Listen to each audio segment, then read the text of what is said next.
मातृत्व शक्ति की जो आवाज है मैं सुन नहीं पा रहा हूँ। मैं चाहता हूँ कि ये आवाज दिल्ली तक जाए, एक वो जोश और जुनून होना चाहिए। और वापस से नारा लगाऊंगा, आपके अंदर वो जोश और जुनून होना चाहिए कि हर व्यक्ति की जो भी राजनीति से जुड़ा हुआ है उसके मन में ये हो जाए कि वे जाग चुके हैं, अब ये सोए नहीं तो बेवकूफ नहीं बनाया जा सकता। तो मैं दोबारा से नारा लगाऊंगा, किसान एकता, किसान एकता, रामनिवास जी आप संघर्ष करो, रामनिवास जी आप संघर्ष करो। मंचा सिंह, सभी अतिथिगण, सभी पंच पटेलगण, महिला शक्ति, सभी लोग बैठे हुए हैं, आप सबको प्रणाम करता हूँ। दूर दराज से पधारे हुए सभी पंच पटेलों, सभी महिलाएं, सभी बुजुर्गगण, मेरे युवा साथियों, मेरा नाम अरिमोहन आजाद है। मैं मेरी जाति बताऊंगा नहीं, जाति में लोग अपने निजी चीजें ढूंढ लेते हैं, इसलिए मैं जाति में मेरा नाम क्या कि मैं आजाद लगाता हूं। लोग वोट लेने के लिए जाति के आधार पे, धर्म के आधार पे और भी कई सारी चीजों के आधार पे वोटर्स को बांट देते हैं।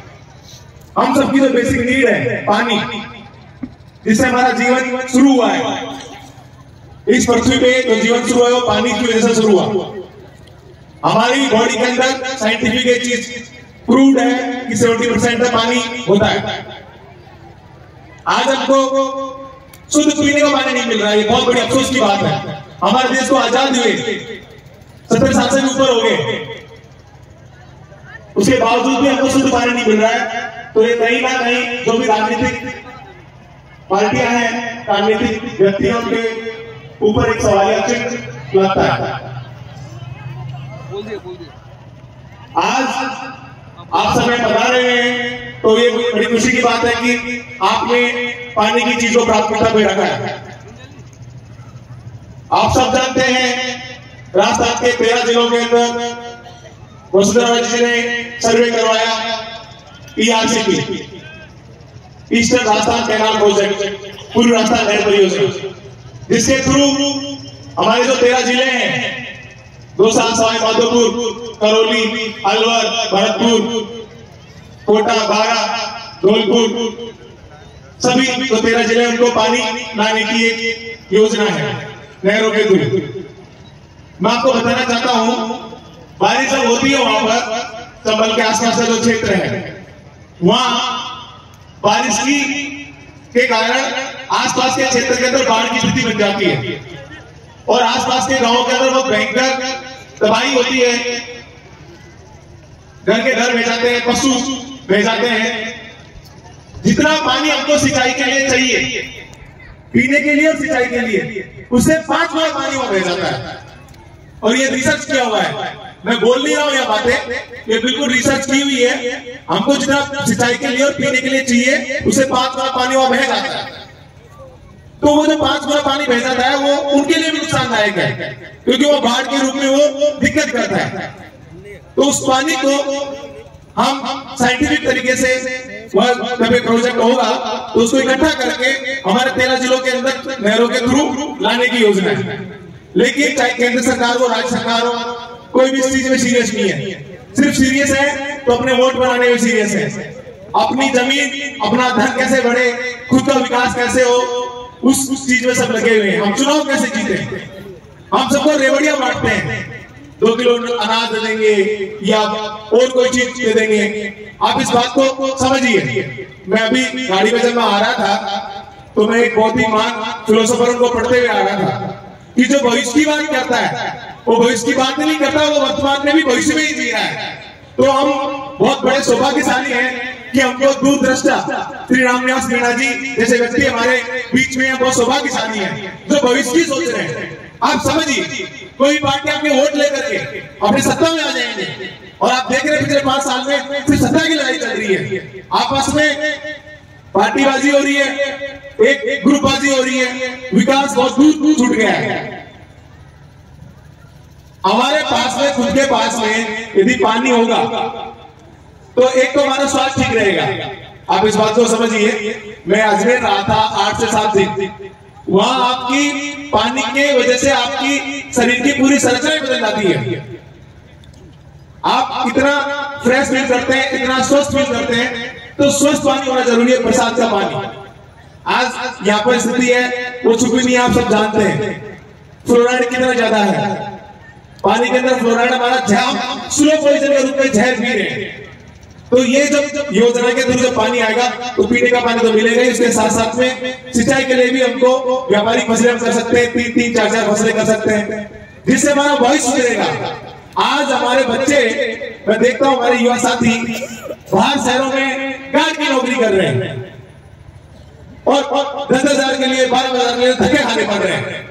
आपने देखा होगा हमारे जो पूर्वज थे, जब उनको कभी नौकरी का ऑफर आता था तो मना कर देते थे कि हमको नौकरी नहीं करनी, हमारे पास इतनी जमीन, हम क्या करेंगे नौकरी करके, हम तुमको नौकरी रख लेंगे।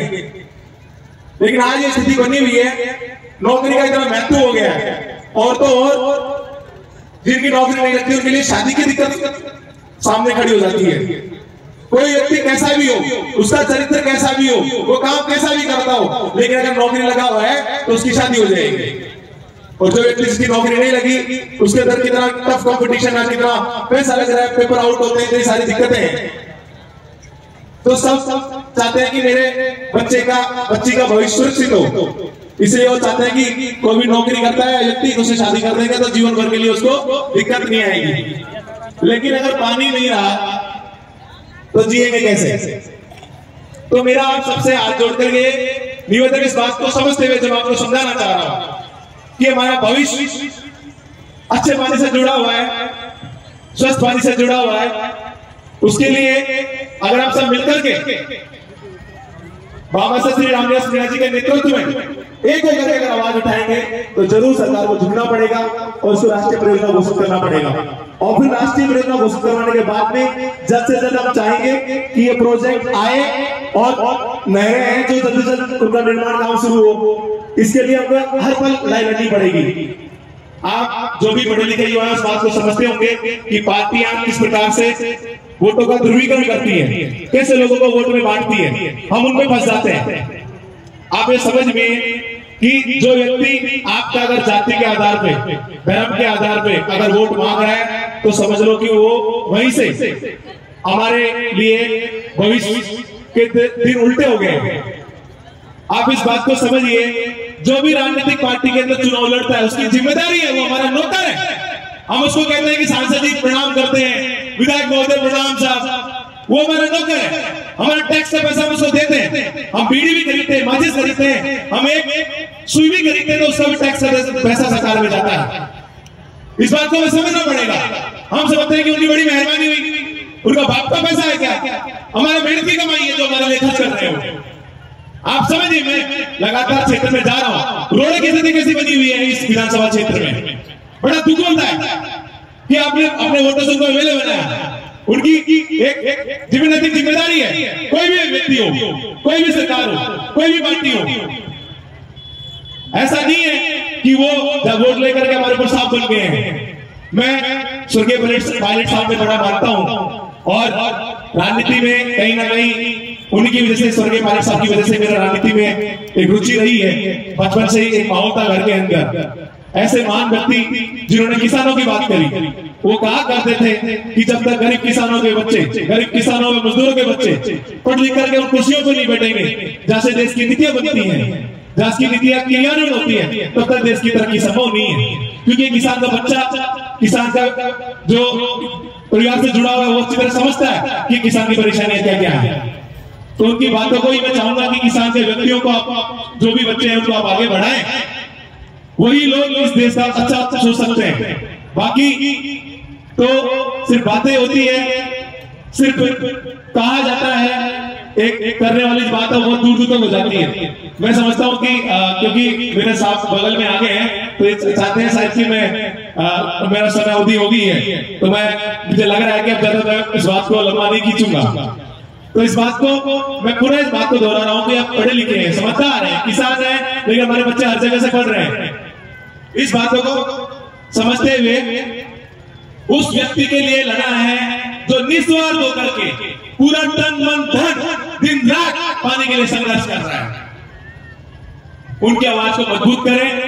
आपने मेरी बात को बहुत ध्यान से सुना, समझा और उम्मीद है कि आप भविष्य में भी अपनी बात पाने के लिए चम्बल का पानी लाने के लिए इस आवाज को मजबूती देंगे और पूरी ताकत से मुझे पूरा विश्वास है कि इस साल के अंत तक 2023 के अंत तक जरूर राष्ट्रीय परियोजना घोषित हो जाएगी। तो मैं पूरे लास्ट में बात को खत्म करना चाहूंगा। एक बार पूरे वही नारा, किसान एकता, किसान एकता, रामनिवास जी आप संघर्ष करो, रामनिवास जी आप संघर्ष करो। मैं एक बार सभी जो भी यहाँ पे मंचासीन अतिथि हैं, महिलाएं हैं, जो भी युवा साथी बुजुर्ग सभी से चाहूंगा कि दोनों हाथ मिला करके इस पानी के संघर्ष में, इस यज्ञ में अपनी आहुति देने के लिए समर्थन देता है। दोनों हाथ मिला करके किसान एकता, किसान एकता। बहुत बहुत धन्यवाद राम साहब। बड़ा गांव से सरपंच महोदय हैं।